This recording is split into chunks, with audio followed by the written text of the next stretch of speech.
Well, Coach, talk about the week.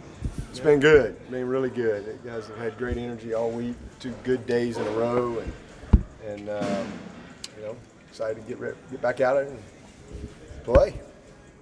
Can you update us on Tanner Muse and what he's doing right now? It's still been good. Have a good week. Everybody's had a good week.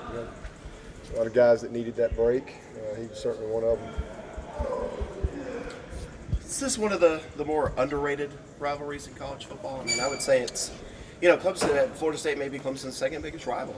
Yeah, I don't know. I don't know if it's under. I mean, for a long time, it's been a top 10 matchup. The last couple of years, it hasn't been.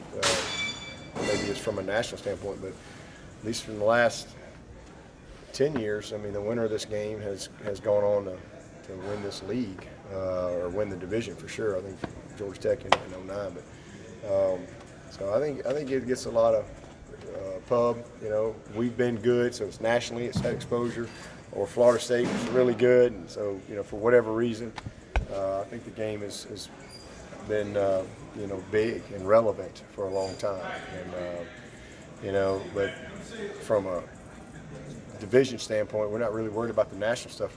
This game is, our next goal is try to win this division, and this is the most talented team we've played, easily across the board, and getting better. Probably should be 5-0, and so we got a big challenge. It's Clemson, Florida State. Both teams are, they're all big, but this is one of them. Like I said, it's got there's always a little extra juice in there, and so we're excited about the challenge. What is it different about Kimball Brouse's approach to the running game this year versus It's a little more downhill. A little more counter, a little split lead zones, some split zone, but just a little more downhill. Last year they were a little more east-west, at least when we played them, and that's probably the biggest difference. You think the offensive line, and I guess specifically Jackson and Simpson, are eager to get back out there and a tone for? Yeah, I mean, they've played great all year. I mean, they just had a lot of penalties, with dead ball penalties. You ain't even got the snap. And so, that was the biggest disappointment. We did a lot of good things in the OL.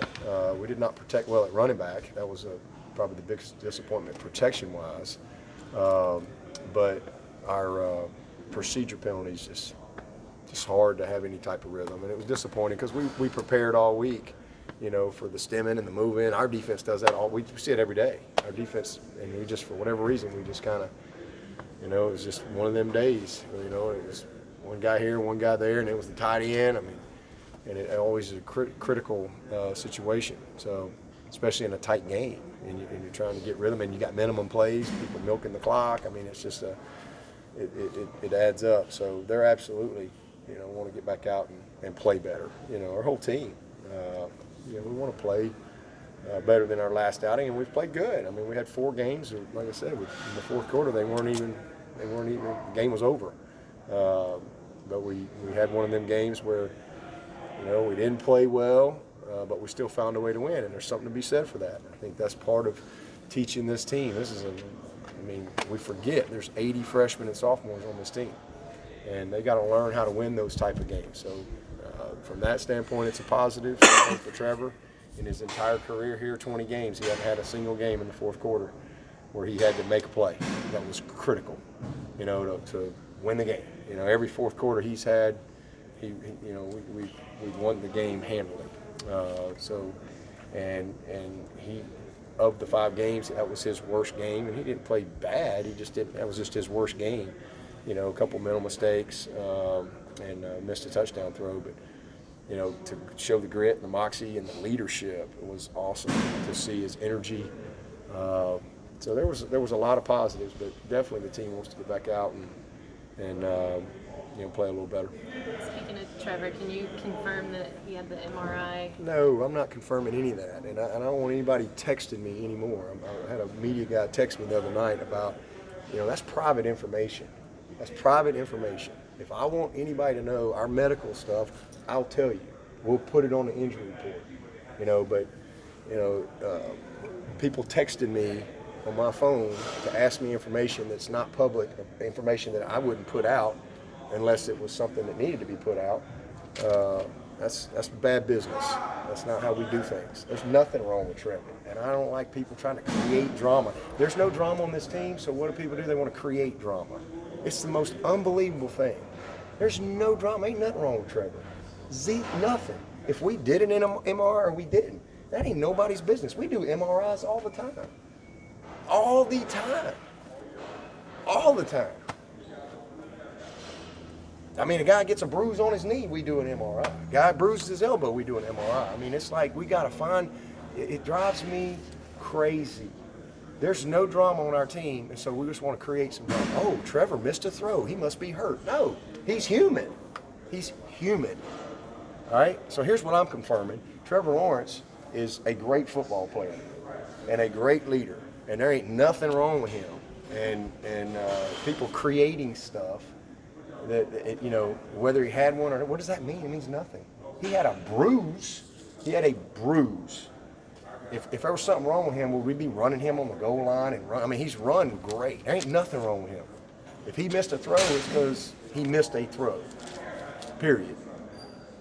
If he made a mental mistake, he made a mental mistake. He's not hurt. There's nothing wrong with him. He's not whatever. All these people just need to relax. He's a human. And he's met every expectation. We're 5-0, and he's done a great job.